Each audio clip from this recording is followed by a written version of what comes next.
Welcome to this week's edition of the EdTech Pulse. Today, we are going to be talking about myths versus reality, myth number 2. So last time we talked about myth number 1, every student has a learning style. And so we talked about how the more ways, the more times that you interact with content, the more chances that it increases your actual retention of that information. So today, we're actually going to talk about myth number 2. Testing should be used only to assess student learning. And so, beyond assessments, we need to know that tests help to reshape memory. So, regularly retrieving information helps to solidify it in our memory, aiding in retention, comprehension, and application. And so, tests can be used for so much more than just formative and summative assessment. And so, with that, we need to know that tests get students to retrieve information from their long term memory and in order to be able to answer the questions. So, this makes the information much more less likely to be forgotten. So we know the importance of testing tools to support the retention of information means that repeated practice helps to increase retention. It also helps us to organize information as well as helps us with the application of knowledge. And so with that, some in-class applications that this can have is, of course, we can use brain dumps. And so what are brain dumps? Well, they are where we have students try to retrieve information from their memory. So whether it is the next day, you're starting to jump into, hey, what do you remember from last time? So it's like a free recall or a cold calling. And so Alice Keeler actually has a really great article or web article on formative assessment ideas and brain dumps. And so this will be a link that will be in our Tech Pulse blog. And so you can take a look at it, but it walks you through that whole process. She also has a really great template that says, what do you know? Tell me everything. And so the task, write down everything you can recall about what you've learned in this unit. And then, of course, the next part. So with those brain dumps, you kind of do this individual retrieval of information. Then, of course, you can jump into partner work as well. And when you have that partner work, this also opens up an opportunity for feedback as well, because, of course, we know that students will have similarities and differences in what they were able to retrieve. And so it gives that kind of opportunity for them to kind of have that turn and talk moment. Do also note that when you do a brain dump, it's something that should not be used for a grade. It's not an assessment strategy. It is a retrieval of information strategy. And so when you are making your prompts for the students also, make sure that they're really specific. And so this link will also be there for you, and you can take it, make a copy of it, and customize it as you need. Really great kind of quick brain dumping piece. The other aspect that we had was Project Zero's thinking routines. And so our visible thinking routines or strategies, what are those?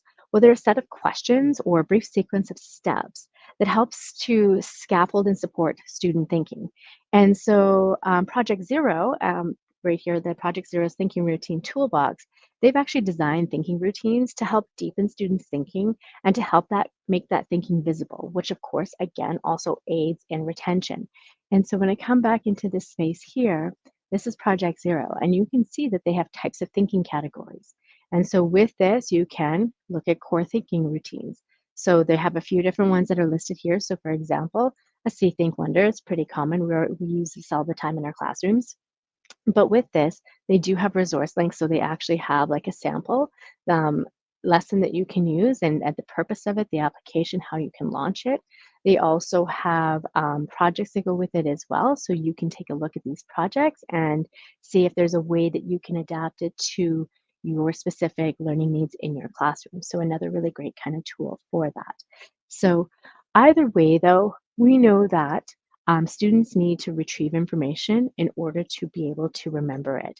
And so a couple of tech tools that we can use to do this, of course, because we know that practice makes perfect, or maybe not perfect, but close to. It helps us anyways with our retention.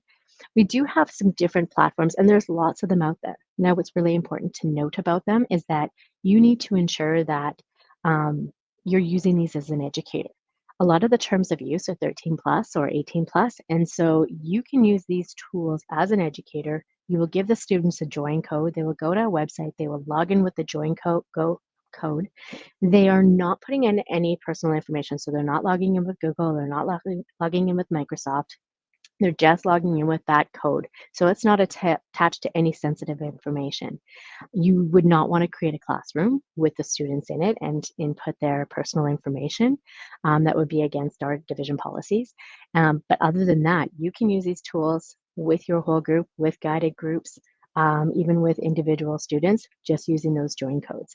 And so a couple that I just wanted to highlight today, and there are a lot out there, but if you kind of come into these spaces, so I've got CurryPod, Kahoot, Blookit, and AHA Slides. What these do is, I'm going to jump into this one first. So this is AHA Slides. So you can upload a PowerPoint. You can also create one from scratch, or you can actually access a template. So they do have an education space. So they have some, kind of exit tickets, some icebreaker questions. I know, I wonder. So just to kind of show you what this looks like. They will have a slide. It will usually tell you whatever it is here. You can then customize them. So let's see what you already know about and what you're curious about today's topic. And so you can get that template, you can edit it however you need. And it's just basically kind of like questioning or putting out word clouds or kind of having those interactions.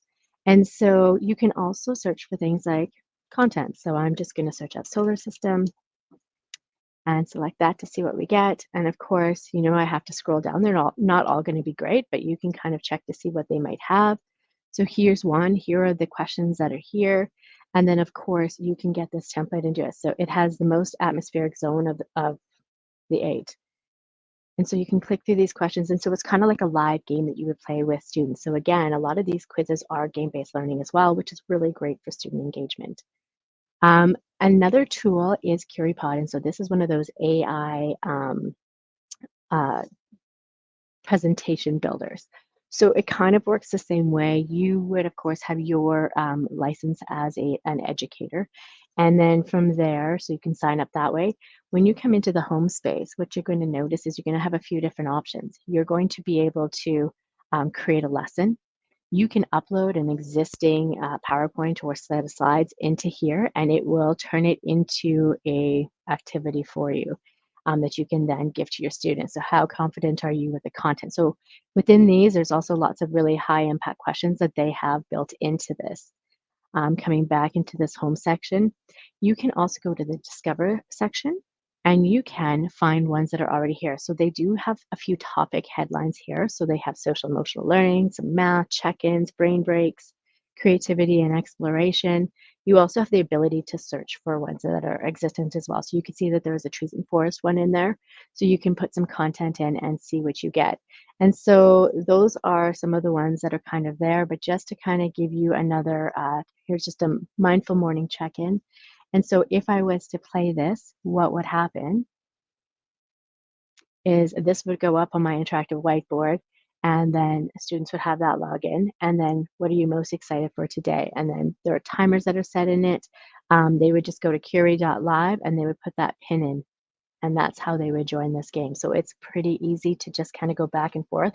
Really great, again, for some of that live component.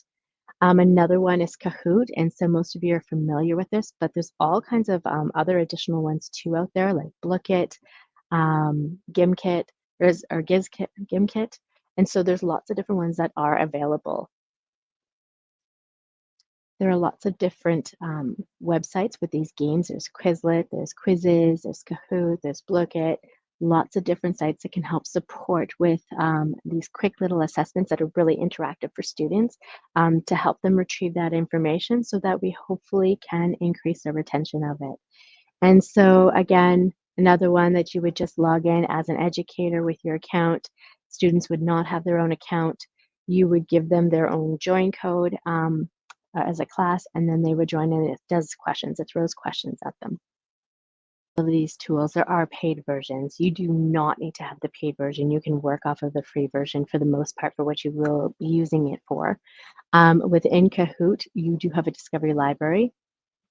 So you can actually, again, search for things. So I can search in here for the solar system. I'm just going to use the same thing. It's going to come up with all kinds of things. Now you can make copies of them. So this one actually has a lot more in regards to actual content. You can make a copy of it, And then from there, you can change it. So you can edit the content, you can rephrase the questions because maybe the questions aren't impactful enough. And then from there, you can then assign it and play it with your students by just giving them again a join code. So they would go to a web browser and use the join code to join. You can also create a Kahoot right from scratch. So those options are there as well.